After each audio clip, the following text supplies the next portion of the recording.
시청자 여러분 안녕하십니까? 뉴스데일리 베스트 민앵커입니다.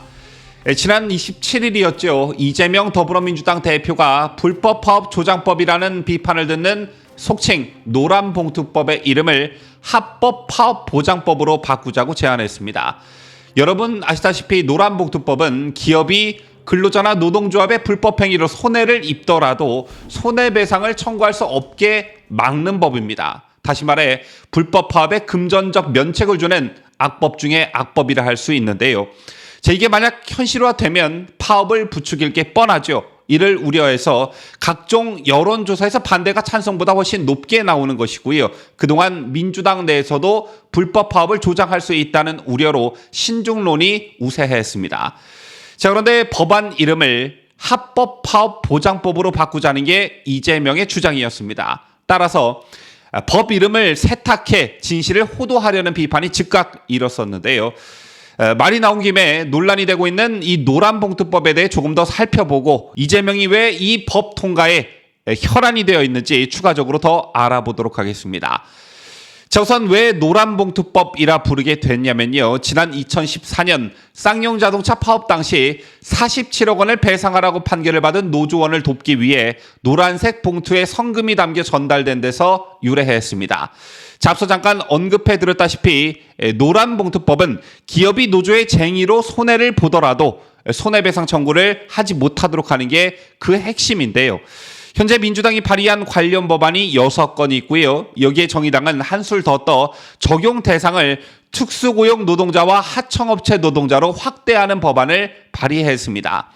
여기서 특히 문제가 되는 게 폭력이나 파괴 행위가 있더라도 노조가 계획한 것이라면 개인에겐 배상 책임을 묻지 못하도록 하고 있다는 점입니다. 노조가 회사 기물을 마구잡이로 파손해도 책임을 못 묻는다라는 것이죠. 때문에 우리 헌법에 위배된다는 위헌 논란으로까지 번지고 있는데 헌법에서 보장하는 기업의 재산권을 침해할 수 있다는 지적이 그래서 나오고 있는 것입니다. 그런데 이 어마어마한 악법을 민주당이 당 차원에서 추진하기로 한 것이고 며칠 전 이재명이 이 법을 언급하면서 논란의 중심에 서게 된 것입니다. 그런데 지난 28일 더불어민주당 대표실에서 열린 간담회에 참석한 한 인사를 두고 논란이 일고 있습니다. 지금 보시고 계신 사진이 바로 그날 찍힌 사진인데요.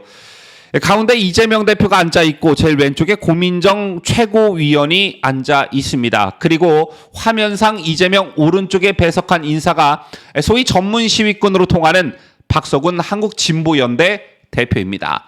지난 간담회에는 노란봉투법을 지지하는 노조법 2, 3조 개정 운동본부 소속 회원들이 10여 명 참석했다고 하는데요. 운동본부 공동대표 자격으로 참석한 것이 바로 박서군 대표였습니다. 그렇다면 박서군이라는 인물은 누구냐?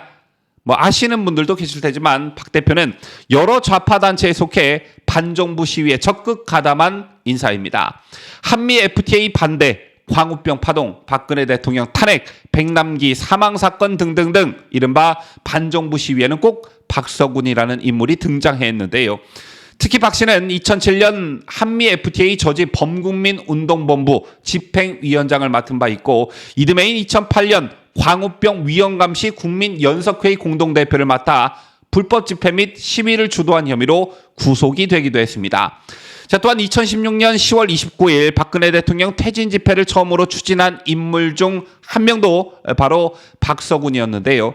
당시 박 대통령 퇴진 집회는 민노총 등 52개 좌파 시민단체 연합체인 민중총궐기 투쟁운동본부가 추진했는데 민중총궐기 투쟁본부는 박 대표가 공동대표를 맡고 있는 전국 민중행동의 전신입니다.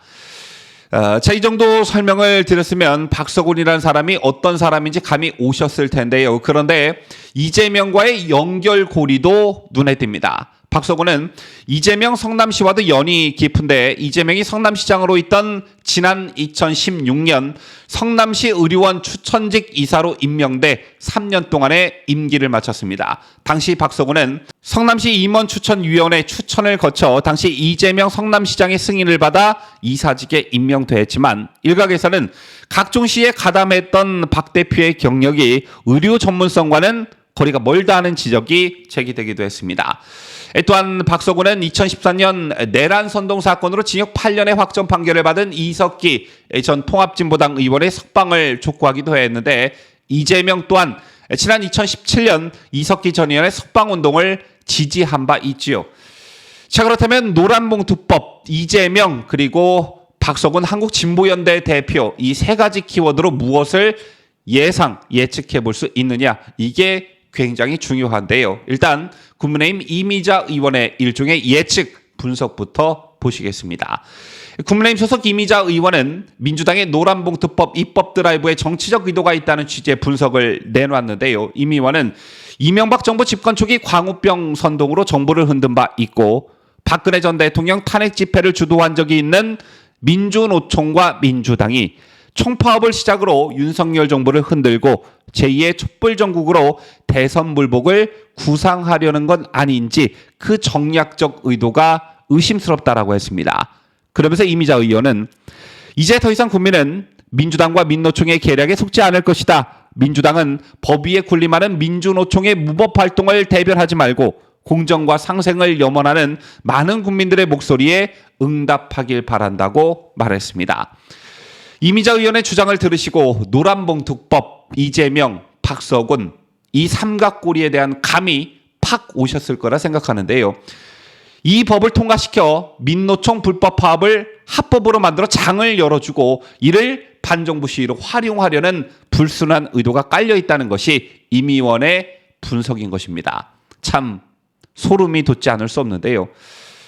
다시 한번 강조드리지만 이런 정치적 배경을 제외하더라도 노란봉투법은 헌법 정신을 정면으로 거부하는 법입니다.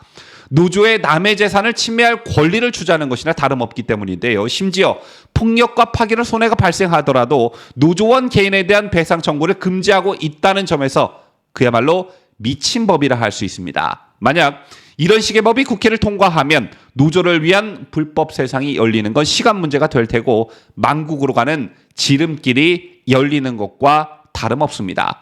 더 쉽게 말해 대우조선해양 하도급 노조가 도크를 점거해 8천억 원의 손해를 입히는 사건이 재발하거나 화물연대가 물류기지의 출입구를 봉쇄하고 비조합원의 운송을 방해하는 불법 행위를 저질러도 배상 청구를 못할 수도 있다는 것입니다.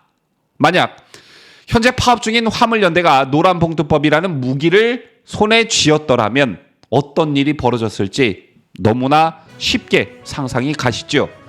이런 노란봉투법을 추진하려는 더불어민주당 국민들께서 가만히 내버려 두어선 안 될 일입니다. 지금까지 저는 자유대한민국을 소화하는 뉴스데일리 베스트 민앵커였습니다.